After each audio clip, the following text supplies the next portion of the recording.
Oke, baik. Bismillahirrahmanirrahim. Assalamualaikum warahmatullahi wabarakatuh. Wassalatu wassalamu ala asrofil anbiya'i wal mursalin wa ala alihi wa sahbihi ajmain. Amma ba'du, puji syukur kita panjatkan kepada kehadirat Ilahi Robbi yang memberikan kesehatan kepada kita semua sehingga kita semua bisa melaksanakan pertemuan pertama untuk mata kuliah Geografi Politik. Nah, di sini saya mencoba menggabungkan dulu ya untuk pertemuan pertama antara kelas angkatan 2021, ada 2 kelas, kemudian ada geografi angkatan 2022, itu 3 kelas. Di totalnya 5 kelas untuk semester ini yang mengontrak mata kuliah geografi politik. Nah, untuk pertemuan pertama ini saya akan memohon maaf dulu kepada rekan-rekan mahasiswa semuanya karena tidak bisa hadir langsung luring di kelas. Karena untuk tanggal 30 kemudian 31 ya, kebetulan saya ada kegiatan untuk tanggal 30-nya itu ada kegiatan KKN Expo di Gedung Mandala yang tidak bisa ditinggalkan karena sebagai saya panitia. Kemudian yang tanggal 31-nya kebetulan masih ada jadwal menguji simulasi mengajar untuk calon guru penggerak angkatan 11. Jadi diganti oleh penayangan video ini. Jadi teman-teman semuanya, kita masuk kepada pertemuan pertama untuk mata kuliah geografi politik ini. Kenapa sekarang geografi politik ini cenderung dikontrak oleh 2 angkatan dalam 1 semester yang sama? Itu adalah karena efek dari perubahan kurikulum yang dilaksanakan di FKIP, teman-teman ya. Jadi khusus hanya semester ini saja geografi politik dikontrak oleh 2 angkatan. Di semester selanjutnya itu hanya 1 angkatan atau bisa dibilang normal kembali. Jadi ya wayahnya ya teman-teman yang lain ada yang dikontrak oleh angkatan 2022 dan ada yang dikontrak oleh angkatan 2021. Oke, saya akan menyampaikan beberapa hal terkait teknis perkuliahan mata kuliah geografi politik. Secara umum, teman-teman ya, mata kuliah yang dibina atau yang dipimpin oleh saya, aturannya cenderung sama, teman-teman. Kita lihat nanti ya persamaannya apa.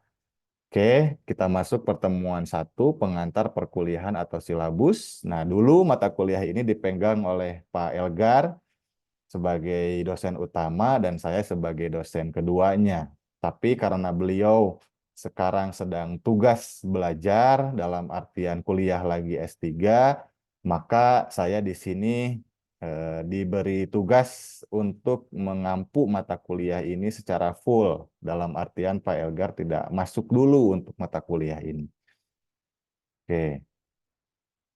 Nah, sebelum kita masuk ke silabus, saya diberikan mandat oleh universitas, kemudian oleh fakultas dan jurusan untuk menyampaikan visi dan misi lembaga. Nah, ini penting diketahui di tiap awal semester, visi misi lembaga itu wajib disampaikan oleh semua dosen terhadap semua mahasiswa. Dikarenakan biar kita semua paham dan mengetahui tentang visi misi lembaga kita Universitas Siliwangi agar semuanya satu tujuan dalam mengembangkan kampus kita tercinta ini. Nah, ini visinya menjadi perguruan tinggi unggul berwawasan kebangsaan dan berkarakter wirausaha pada tahun 2030. Kemudian misinya membangun ekosistem akademik menuju kampus bahagia, menjunjung tinggi kebinekaan dan toleransi antar umat beragama. Yang kedua, mengembangkan pendidikan yang memanfaatkan teknologi maju untuk menghasilkan lulusan tangguh, mandiri, dan bertanggung jawab. Yang kedua, yang B-nya, penelitian kolaboratif inovatif untuk menjunjung ilmu pengetahuan, teknologi, dan seni budaya yang berdaya saing global. Yang poin C-nya, pengabdian kepada masyarakat sebagai wahana implementasi dari penelitian untuk menumbuhkan kewirausahaan masyarakat dalam mendukung ketahanan ekonomi nasional. Yang ketiga, menyediakan sistem pelayanan akademik dan akademik yang transparan, akuntabel, kredibel untuk menghasilkan lulusan yang berdaya saing global. Yang keempat, meningkatkan dan mengembangkan harmonisasi kerjasama skala nasional dan internasional yang berkualitas untuk meningkatkan daya saing institusi menuju World Class University atau WCU. Yang kelima, meningkatkan fasilitas terbaik untuk mendukung kegiatan kemahasiswaan menuju mahasiswa yang kompetitif pada bidang kesenian, kemanusiaan, olahraga, keteknikan, keagamaan. 6. Mewujudkan Universitas Siliwangi sebagai perguruan tinggi yang mendukung program Green Campus. Yang ketujuh, meningkatkan pemahaman, penghayatan, dan pengamalan wawasan kebangsaan, serta mewujudkan ketahanan nasional di segala bidang. Ideologi, politik, sosial budaya, ekonomi, pertahanan, keamanan, dan agama. 8. Menumbuh kembangkan budaya kewirausahaan dengan menjunjung tinggi nilai-nilai etika dan moral, serta menyiapkan lulusan yang produktif, kreatif, mandiri, dan memiliki karakter wirausaha. Itu untuk visi misi Universitas Siliwangi. Yang selanjutnya, visi misi FKIP. Visinya adalah, visi FKIP Universitas Siliwangi adalah menjadi lembaga pendidikan dan tenaga kependidikan LPTK yang tangguh dalam penyelenggaraan tridharma perguruan tinggi untuk menghasilkan lulusan yang unggul pada bidang pendidikan yang berwawasan kebangsaan dan berjiwa wirausaha di tingkat nasional pada tahun 2022. Nah, ini udah kedaluarsa sebetulnya ya, yang barunya belum ada. Misi menyelenggarakan pendidikan dan pengajaran yang bermutu untuk menghasilkan lulusan yang unggul, berwawasan kebangsaan, dan berjiwa wirausaha. 2. Meningkatkan kualitas dan kuantitas penelitian di bidang pendidikan dan keguruan yang bermanfaat bagi pengembangan masyarakat. 3. Menyelenggarakan pengabdian kepada masyarakat yang berdaya guna pada bidang ilmu pengetahuan dan teknologi, khususnya dalam bidang pendidikan. Yang keempat, melaksanakan kerjasama di bidang tridharma perguruan tinggi dengan berbagai pihak di tingkat lokal, nasional, dan internasional untuk meningkatkan mutu kinerja fakultas yang lebih produktif, bermanfaat, dan berkelanjutan. Dan kelima, meningkatkan tata kelola fakultas yang bertanggung jawab secara efektif, efisien, dan akuntabel. Oke. Kemudian, nah ini untuk visi misi jurusan pendidikan geografi, ini masih yang lama, yang baru sudah ada sebetulnya, tapi gak apa-apa, tidak terlalu jauh berbeda ya. Menghasilkan lulusan yang unggul dan berdaya saing tinggi pada bidang pendidikan geografi tingkat nasional tahun 2022, misi meningkatkan kinerja pelaksanaan tridharma perguruan tinggi. 2. Mengembangkan kehidupan akademik yang kondusif dalam menunjang kegiatan pembelajaran dengan mengoptimalkan sumber daya yang ada. 3. Menghasilkan tenaga pendidik geografi yang unggul dan profesional. 4. Mempersiapkan kompetensi yang dibutuhkan lulusan berdaya saing tinggi untuk memasuki dunia kerja pada bidang geografi dan bidang lainnya yang relevan. Jadi terkait visi misi fakultas dan jurusan yang terbaru itu sudah ada dan kalian bisa akses sebetulnya di web ya. Ataupun di jurusan juga ada, di fakultas juga ada. Nah, mohon maaf ini tadi belum saya cek, ternyata ini masih yang lama. Tapi tanggung ya, kita sudah recording, jadi kita lanjutkan saja. Rekan-rekan bisa membacanya langsung di situs web fakultas dan jurusan atau di FKIP ya. Oke, nah ini terkait tata tertib perkuliahan. Nah, seperti mata kuliah saya yang lain, toleransi keterlambatan itu 15 menit, baik online ataupun offline di kelas. Nah, jika lebih dari 15 menit, silakan rekan-rekan masih bisa masuk ke kelas atau ke Zoom ya. Tapi konsekuensinya adalah tidak akan diabsen. Oke. Penampilan dan pakaian rapi. Nah, kalau saya secara pribadi, silakan rekan-rekan minimal memakai pakaian yang berkerah. Polo juga gak apa-apa, atau kemeja, batik silakan. Itu lebih baik.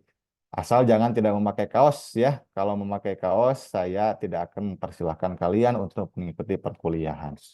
Ke bawahnya pakai pakai apa celana panjang untuk laki-laki, jangan pakai kolor. Kalau perempuan yang sopan ya pakai rok, pakai celana juga gak jadi masalah asal yang sopan menurut biasanya kita memakai adat istiadat Sunda ya atau mungkin yang beragama muslim pakai ketentuan agama muslim menutupi aurat begitu. Oke, kalau pakai jeans dan pakai celana bahan itu silahkan saja asal kalau pakai jeans pun tidak bolong-bolong. Itu silahkan menyesuaikan kalau untuk saya pribadi. Kemudian kehadiran minimum 80% termasuk izin dan sakit. Nah, ini berarti kalian dari total 16 pertemuan dengan UAS dan UTS, itu kalian wajib mengikuti minimal 13 pertemuan. Dan 3 pertemuan bisa tidak masuk, tapi dengan catatan silahkan dipakai untuk misalnya kalian amit-amitnya sakit atau bahkan izin karena ada keperluan yang lain yang mendesak, keluarga dan lain-lain. Silahkan dipakai untuk itu, dimaksimalkan untuk itu. Jadi sakit dan izin tidak di luar dari 80% ini. Begitu ya. Tapi include di jatah 30% kalian tidak bisa masuk. Oke. Kalaupun sakit atau izin, silakan bikin suratnya ya. Kalau sakit bikin surat izin dokter. Kalau tidak ada surat izin dokter, saya tidak akan memberikan catatan sakit. Saya akan jadikan kalian alpa ya berarti ya. Kalau untuk apa namanya izin, silakan bikin surat keterangan dari orang tua atau siapapun. Bikin surat keterangannya, maksudnya biar kelihatan resmi, baik dari orang tua, keluarga, dan lain-lain. Kemudian utamakan etika dalam berinteraksi dengan dosen. Kadang-kadang banyak mahasiswa juga, saya kasih contoh satu ya, itu mengirim WhatsApp malam-malam, misalnya di atas jam 9 atau gimana. Nah ini silakan dikondisikan saja. Kalau bisa nge-WhatsApp itu di jam kerja saja. Karena kalau saya pribadi biasanya kalau di luar jam kerja jarang membuka WhatsApp juga begitu. Takutnya saya tidak sedang membuka dan keluhan atau pertanyaan kalian tidak bisa saya jawab dengan cepat begitu ya. Dan untuk etika-etika yang lain silakan kalian sudah dewasa bisa untuk menyesuaikan masing-masing lah. Kemudian yang selanjutnya, nah ini terkait nilai. Nilai diperoleh dari nilai ujian mid semester atau UTS, kemudian ujian akhir atau UAS, dan nilai tugas. Nah, nilai tugas di sini kan berarti ada nilai tugas harian beserta nilai tugas makalah atau kelompok. Nah, nanti tugas tersebut akan ditambah dengan UTS, kemudian ditambah UAS dikali 2. Jadi bobot UAS itu dia lebih besar memang dibanding UTS dan tugas. Baru nanti semuanya dibagi 4 untuk menghasilkan IPK kalian atau nilai kalian. Nah, kalau sekarang kan ada ya nilainya A min, B plus, B min, C plus, C, ya kan? Dan seterusnya sampai E. Nah, itu sekarang pun kami di jurusan geografi akan memakai sistem yang seperti itu. Oke, biasanya kalau saya bagi rekan-rekan yang tidak puas dengan nilai akan membuka dalam artian pertanyaan. Kenapa misalnya saya Pak dapatnya nilai ini silakan. Silakan saja tanyakan di akhir nanti ya. Karena saya pun pasti memberikan nilai ke kalian tidak simsalabim dalam artian tidak sembarangan. Pasti hasil pertimbangan yang ya bisa dibilang matang.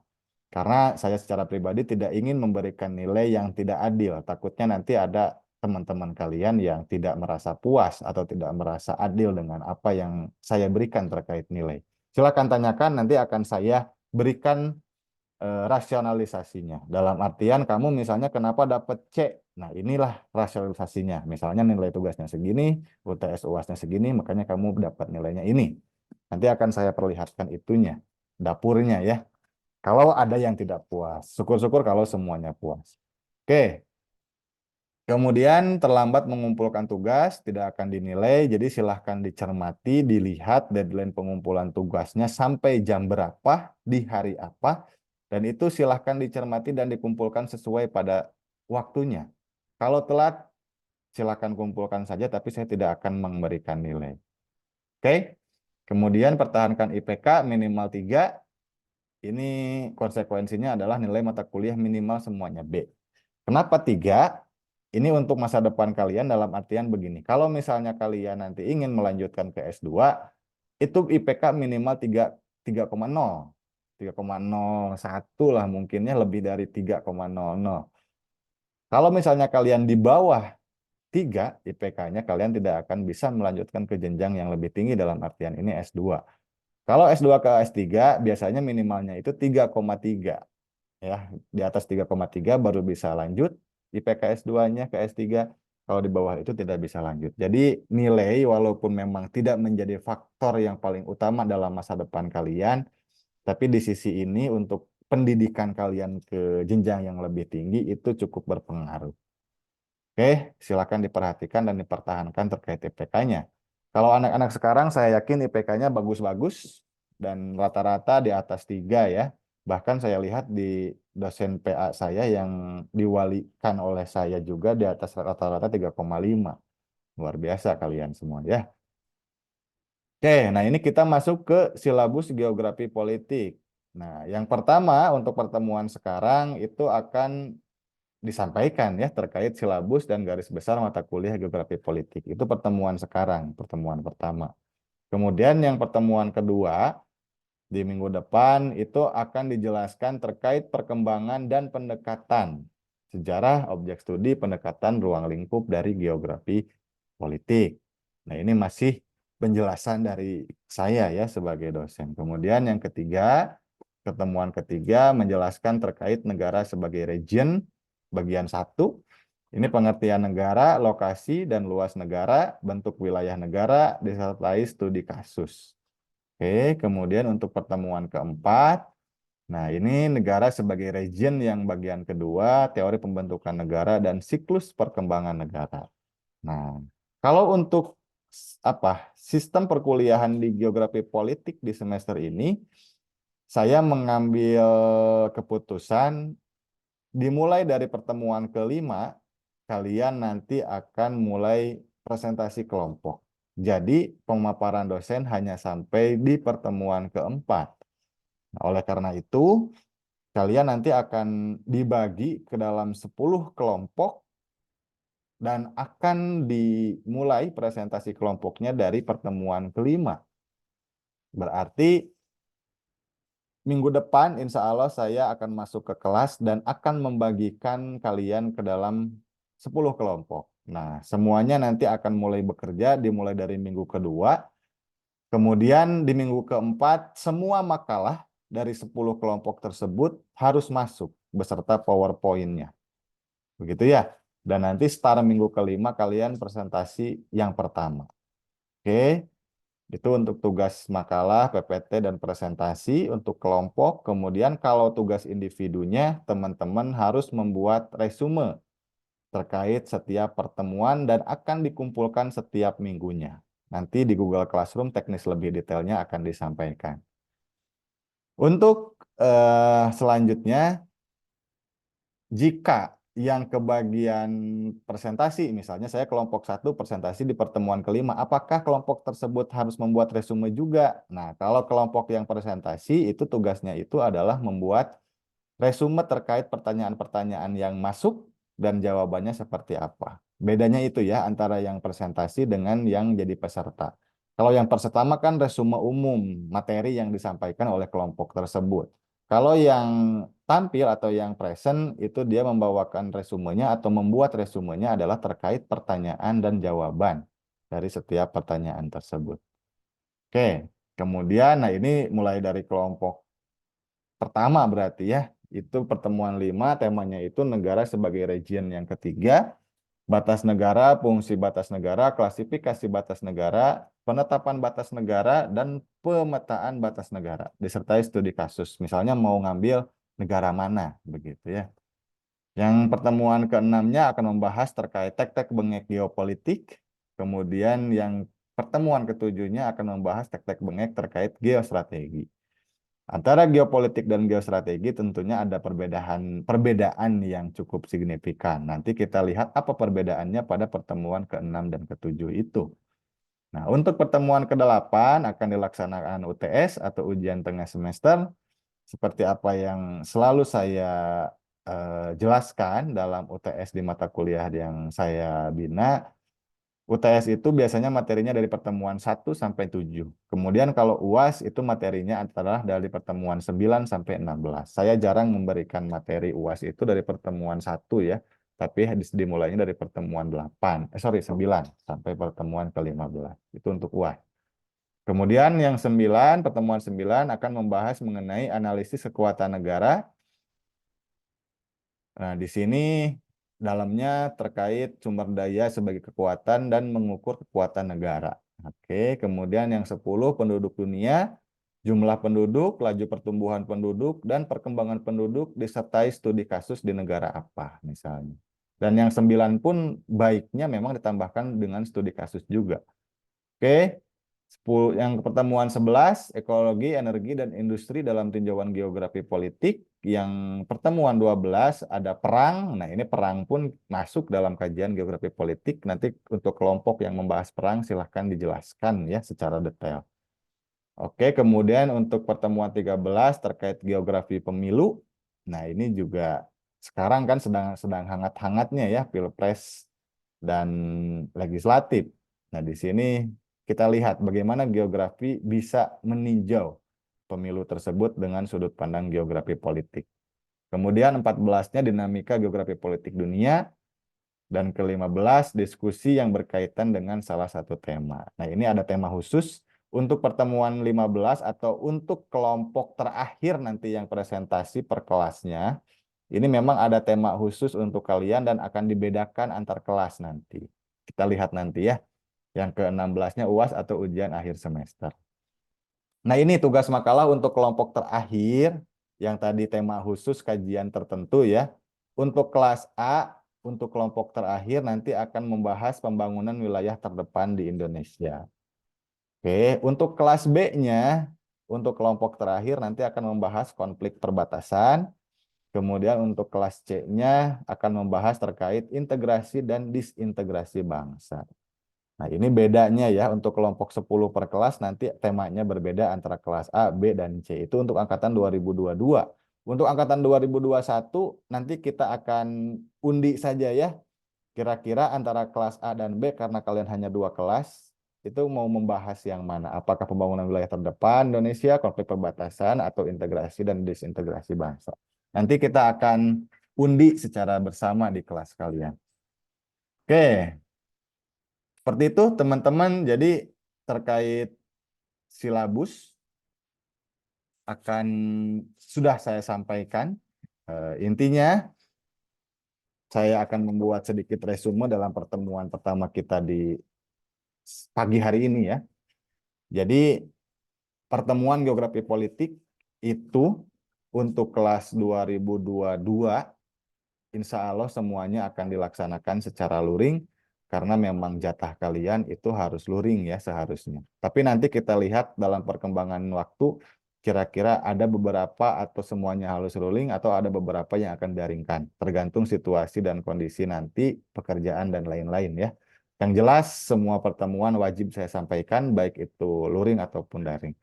Kemudian untuk angkatan 2021 karena rekan-rekan semua juga semester ini sedang PKL ya di sekolah-sekolah, maka kebijakan dari fakultas itu bagi yang sedang PKL, sorry, bukan PKL, PPL, sorry ya, PPL, pengenalan lapangan persekolahan PLP ya. Untuk angkatan 2021 yang PLP, kalian kebijakannya kita lihat dari fakultas adalah didaringkan. Jadi teman-teman yang nanti ketika sudah mulai PLP itu kalian semua kuliahnya akan daring. Mudah-mudahan saya akan memberikan materi secara daring. Kalaupun di awal sekarang kalian sebelum PLP ya silahkan saja ke kampus lah. Kita akan usahakan luring ya. Kalau ruangan kelasnya masih ada. Karena sekarang itu kondisinya EPKIP katanya untuk kelas gedung B dan gedung C-nya itu akan direnovasi. Jadi kebijakannya itu untuk tingkat 1 dan 2 itu luring, kemudian tingkat 3 dan 4 itu semuanya daring. Kita lihat saja nanti perkembangannya ke depan seperti apa. Yang jelas 2022 mudah-mudahan bisa semuanya pertemuan luring, dan 2021 nanti ada yang luring, ada yang daring. Tergantung kita kondisinya seperti apa ke depan. Seperti itu yang sudah saya jelaskan terkait pertemuan awal, pemaparan silabus dari mata kuliah geografi politik untuk angkatan 2022 dan 2021. Teman-teman nanti secara teknis pemaparan dosen sampai pertemuan keempat, kemudian dimulai dari pertemuan kelima, rekan-rekan sudah dimulai untuk presentasi kelompok di kelasnya masing-masing. Kemudian tugas makalah sudah akan saya bagikan di pertemuan kedua minggu depan, jadi sudah running mengerjakan, nanti dikumpulkan sampai minggu keempat, semua kelompok, 10 kelompok semuanya ya, dan nanti dimulai start pertemuan kelima kalian presentasi masing-masing. Saya tidak akan menerima revisi makalah PPT ketika presentasi sudah berjalan. Jadi semuanya harus maksimal ketika dikumpulkan di minggu keempat. Untuk semua kelompok, antara kelompok 1 sampai 10. Oke, sekian saja dari saya untuk pertemuan pertama geografi politik ini. Sekali lagi saya mohon maaf tidak bisa masuk ke kelas secara langsung, karena tanggal 30 saya menjadi panitia untuk KKN Expo di Gedung Mandala. Kemudian untuk tanggal 31 Januarinya saya kebetulan masih ada jadwal simulasi mengajar calon guru penggerak. Jadi menilai calon guru penggerak. Ya mudah-mudahan kalian semua sehat semuanya, digampangkan segala urusannya. Akhir kata dari saya, Assalamualaikum warahmatullahi wabarakatuh. Jika ada pertanyaan, silahkan ditanyakan di WAG ya, atau di WhatsApp group, ataupun di Google Classroom. Untuk PowerPoint sekarang, saya nanti akan bagikan di Google Classroom. Silahkan akses Google Classroom-nya. Untuk format nama, silahkan disamakan semuanya, karena saya suka sulit untuk menilai kalian kalau urutan namanya tidak sesuai dengan yang ada di SIMAK. Makanya kalau yang namanya tidak sesuai dengan urutan nama yang ada di SIMAK, karena formatnya berbeda, kadang-kadang suka saya terlantarkan gitu. Kadang-kadang saya kurangi nilainya karena tidak tidak sesuai dengan anjuran gitu. Oke, baik. Terima kasih. Assalamualaikum warahmatullahi wabarakatuh.